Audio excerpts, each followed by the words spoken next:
Hola, ¿qué tal están? El ser humano futuro. Este es el tema de mi vídeo en el que voy a hablar pues precisamente de cuestiones relacionadas con, diríamos, la era digital en la que estamos inmersos, con aspectos de la reciente biotecnología que está presente ya en nuestras vidas y que en el próximo futuro estará todavía mucho más presente, muy probablemente. Y en ese sentido también tratar cuestiones relativas a la paradójica situación que arrastra consigo la naturaleza humana, porque al final estamos ya introducidos dentro de una constante creación y producción de elementos artificiales. Cada vez nuestra vida se llena de más componentes artificiales que nos hacen vivir mejor, de forma más rápida, más intensa, más extensa, más profunda en cierto sentido, aunque eso también tiene unas consecuencias pues indeseables en cierto sentido, ya que nos estamos convirtiendo en una especie de cyborgs o de personas artificiales en cierto aspecto, y eso tampoco es algo positivo en principio, por lo menos desde mi perspectiva. Es verdad que tiene que haber un equilibrio entre lo natural y lo artificial, y estamos ya sobrepasando ese equilibrio, superándolo en el sentido de que cada vez tenemos más cuestiones, diríamos, que son propias de un mundo artificial en nuestras propias vidas, vivimos más introducidos en lo artificial, por decirlo de otra manera. En realidad se trata de un nuevo avance, aparentemente, de la historia de la humanidad, que se expresa o que se manifiesta desde las pues, prehistóricas herramientas que tuvimos hace miles y miles de años hasta los más sofisticados mecanismos de la inminente nanotecnología. En ese sentido, diríamos, estamos entrando en una espiral de desarrollo tecnológico, desarrollo de la era digital, que en principio creo que no va a ser positivo para la especie humana. Aquí podemos pensar en el transhumanismo, por ejemplo, que puede suponer que en el futuro, además de la especie humana, hay otras especies no humanas que derivan de la humana. Si las cosas siguen de esta forma, pues estoy hablando dentro de 50, 100 años, 200, 300, 500 años, pues puede suceder algo parecido a eso, según dicen también los investigadores en estas cuestiones del transhumanismo. Y realmente, llegados hasta este punto, podemos también observar que el conjunto de nuestro entorno se está volviendo absolutamente artificial. Hay pocos restos ya del mundo natural, por lo menos en algunas partes del mundo, como por ejemplo existía hace 100 años, 200, 300, 500. Por supuesto, todavía existen, afortunadamente, las grandes cordilleras montañosas, las grandes selvas, grandes desiertos como el Sáhara y otros, pero diríamos las estepas, por ejemplo, de Rusia, etcétera, pero cada vez en menor proporción, en menor extensión, etcétera. Todo esto es perjudicial para el equilibrio del planeta, para el equilibrio ecológico, me refiero, etcétera. En cualquier caso, podemos decir que podemos pensar que somos artificiales por naturaleza, pero hasta cierto punto, claro, porque en ocasiones, como denuncian filósofos de la talla de Levinas o de Heidegger, esa artificialidad también nos lleva hacia la artificiosidad, en un mundo tan tecnificado, tan tecnologizado, que oculta nuestro más íntimo y profundo ser. Estamos, diríamos, deshumanizándonos con tanta tecnología, con tantos smartphones, con tantas gafas virtuales, con tantos videojuegos, etcétera, de tal manera que ya, diríamos, estamos pasando a otro estadio de la naturaleza humana que es distinto al que existió, pues, diríamos, antes del año 2000, vamos a poner, por ejemplo, antes de la década de los 90 del siglo XX. Diríamos que el desarrollo de la tecnología audiovisual y de la tecnología de los móviles ha sido un desarrollo exponencial a partir de 1996, 97, 98 aproximadamente del siglo XX hasta la actualidad, en el año 2024, y eso tiene unas consecuencias en todos los sentidos.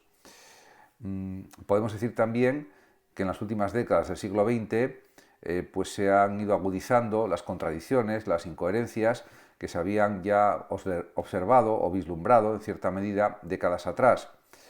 frente al optimismo renacentista del siglo XV-XVI y la ilustrada utopía del progreso, por ejemplo, ya incluso en el siglo XVIII, pero sobre todo en el siglo XIX y XX, pues ahora eso nos parece algo, pues en principio ilusionante, pero lejano. En este siglo XXI diríamos que hemos descubierto pues otra serie de cuestiones, de problemas, se advierten nuevas realidades humanas que ya se pueden casi tocar, o humanoides como los cyborgs, los androides, los seres clónicos, etc. Y en cuanto a la clonación, es verdad que en los seres humanos no se puede realizar, pero aunque esté prohibida la clonación por las leyes humanas, quizás en el futuro esto suceda, desgraciadamente. Lo que sí ya hay, pues hay personas que ya prácticamente son cyborgs, habrá y ya los hay, de hecho, androides, y esa es una de las derivaciones de la naturaleza humana hacia seres que sean mitad humanos o mitad máquina. Eso va a ser una realidad en el futuro, inexorable, parece ser. Y también surgen pues antiguos temores, podríamos decir, acerca de las máquinas, de los robots, que se podrían quizás adueñar del mundo si los seres humanos no ponen normas y leyes muy estrictas, muy rigurosas para evitar que suceda esto. Por otra parte, contra las utopías modernas del siglo XX y del siglo XXI también han surgido las distopías posmodernas. Por tanto, en este aspecto podemos plantearnos qué significa naturaleza humana, qué es el ser humano, cómo tenemos que vivir, cómo tenemos que desarrollar la tecnología y también incluso podemos pensar de una manera más avanzada, superando incluso esta preocupación metafísica en la definición del ser humano, porque diríamos hay una nueva y compleja realidad, o más compleja realidad, social, económica, política y también tecnológica. Y podemos preguntarnos sobre qué debemos hacer. Uno de los referentes fundamentales para abordar esta cuestión precisamente es Hans Jonas, que realiza una serie de análisis sobre las cuestiones tecnológicas y técnicas, y el análisis de Jonas parte de dos consideraciones principales. La primera es que la ciencia y la técnica han cambiado, han transformado, han invertido, se podría decir, las relaciones entre hombre y mundo. Para los antiguos, por ejemplo, la potencia humana era limitada en muchos aspectos, mientras que el mundo, en cambio, es infinito. Hoy en día la situación se ha invertido. Diríamos que la potencia humana es ilimitada y el mundo, pues aparentemente es finito.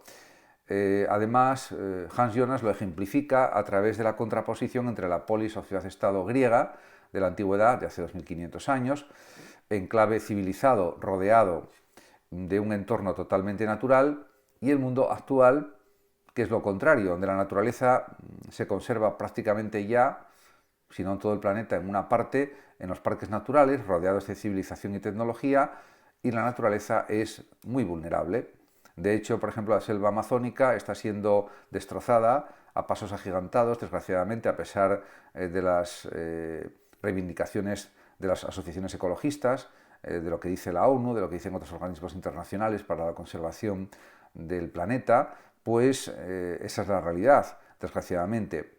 Por otra parte, Hans Jonas habla de que el hombre, o dice que el hombre es el único ser conocido que tiene responsabilidad, pero parece que esta responsabilidad se diluye en el consumismo, en el capitalismo salvaje, en las guerras, en la violencia existente en el planeta, etc. Diríamos que esa responsabilidad surge o emana, podríamos decir, de la libertad, pero es al mismo tiempo una especie de carga. Por ello, pero una carga positiva, me refiero. En ese sentido, las generaciones actuales tienen la obligación, diríamos, reflexiva y moral de hacer posible la continuidad de la vida y de la supervivencia para las generaciones futuras. Y esto se consigue siendo personas responsables, dejando el planeta por lo menos igual de como lo hemos recibido, o incluso mejor, si fuera posible, para las generaciones que nos sucedan. En ese aspecto, como conclusión, se plantea la responsabilidad de mantener un mundo habitable y un mundo humano. Y ese mundo debería ser expresión de una humanidad creadora de cosas positivas, de valores positivos, etc. Por tanto, el problema del hombre no está solucionado. De hecho, hay pensadores de la talla, por ejemplo, de Noam Chomsky, que actualmente tiene 95 años, este pensador norteamericano y activista social, que él dice, pues en una intervención, pues en un vídeo reciente de él, dice que hay soluciones para los problemas de la humanidad. El problema es tener voluntad política de llevarlos a la práctica, de realmente desarrollar esas soluciones, de plasmarlas en la propia realidad. Pero soluciones sí las hay. Por tanto, podemos pensar también que el debate para las próximas décadas pues está servido. Al ser posible y realizable la modificación y la creación de seres humanos a través de procedimientos tecnológicos, ¿es legítimo crearlos? Podemos preguntarnos. Yo diría que no. ¿En qué circunstancias? Bueno, puede haber prótesis artificiales, chips artificiales para casos, por ejemplo, de parálisis progresivas o parálisis en general, para problemas de ELA, para otra serie de enfermedades, por ejemplo, problemas de visión muy graves, etcétera. Se pueden implantar chips, dispositivos tecnológicos en el cerebro en esos casos, casos de sordera, etcétera, pero no de una forma generalizada a todas las personas.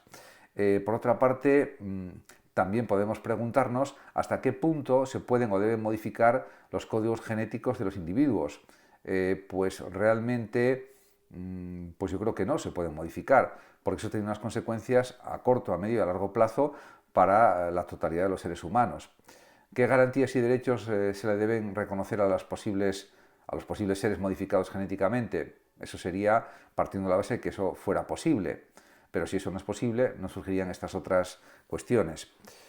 No cabe duda que el siglo XXI y el siglo XXII serán siglos cruciales para el desarrollo humano, para la naturaleza humana y diríamos, eso es algo incuestionable. En este contexto también aparece, por supuesto, un nuevo y polémico frente de discusión, por ejemplo, entre Peter Sloterdijk y Jürgen Habermas. Para el primero, para Sloterdijk, el optimista humanismo de la Ilustración no ha logrado mejorar claramente o sustancialmente la sociedad humana. Ese fracaso se manifiesta, por ejemplo, en las continuas y cada vez más devastadoras guerras que acontecieron durante el siglo XX y que siguen aconteciendo ahora mismo en el siglo XXI. En este sentido, se aboga por un nuevo humanismo que dirija sus pasos hacia la aceptación de la ingeniería genética. Yo en esta cuestión no estoy de acuerdo porque habría que aceptar algunos puntos de la ingeniería genética para mejorar algunos aspectos en relación con las enfermedades, diríamos curar pues miles de enfermedades genéticas que existen. En ese sentido estaría bien la ingeniería genética para ese tipo de cuestiones, en el desarrollo, diríamos, de la medicina para conseguir una mejor salud para todas las personas, pero sin cambiar la especie humana. Me refiero a ese tipo de cuestiones. En su réplica a estos argumentos de Sloterdijk, Habermas defiende que la aplicación de la biotecnología es incompatible con la dignidad humana y expresa el temor de que a través de estas técnicas se pueda producir un cambio irreversible en la naturaleza humana. Yo estoy en esta línea de Habermas, efectivamente. A pesar de esta cautelosa actitud, estaría de acuerdo Habermas con el uso terapéutico de estas nuevas tecnologías. Es lo que yo también afirmo y defiendo. En cambio, desde una posición feminista y socialista, Donna Haraway, en su manifiesto Cyborg, busca crear o imaginar desde la realidad de híbrido de máquina y organismo una nueva criatura social y a la vez de ficción como base para unas nuevas relaciones sociales y políticas. El mundo cyborg simboliza para esta pensadora, para Donna Haraway, la superación de la occidental sociedad androcéntrica, basada solamente en los hombres, y genera la posibilidad de una nueva vida común entre animales y máquinas. Esto a mí me parece excesivo, descabellado y también podemos decir que indeseable desde mi punto de vista. Pero bueno, es un planteamiento también que se puede analizar, criticar, valorar, etc. Por tanto, estamos ante una serie de desafíos durante este siglo XXI y también será durante el siglo XXII y va a haber un cambio civilizatorio, ya lo está viendo, realmente descomunal en cuanto a su magnitud, a su intensidad, a su profundidad, a su extensión, etc. En cualquier caso, diríamos que tenemos que intentar que estos cambios tecnológicos no perjudiquen a la naturaleza humana y que no limiten la libertad de los seres humanos, la capacidad de tomar decisiones voluntarias de forma absolutamente libre, etc. En realidad de eso se trata, de conservar la naturaleza humana, de permanecer libres y sobre todo de desarrollar de la mejor forma posible las capacidades humanas, las potencialidades humanas para autorrealizarnos en la vida del mejor modo. Esto es lo fundamental, lo demás es accesorio y sobre todo mantener, diríamos, un respeto a la naturaleza, un respeto al propio planeta y un respeto a nosotros mismos también, como seres humanos naturales y libres. Muchas gracias a todos por su atención. El que quiera puede compartir este vídeo, darle like o suscribirse a mi canal de YouTube. Hasta siempre.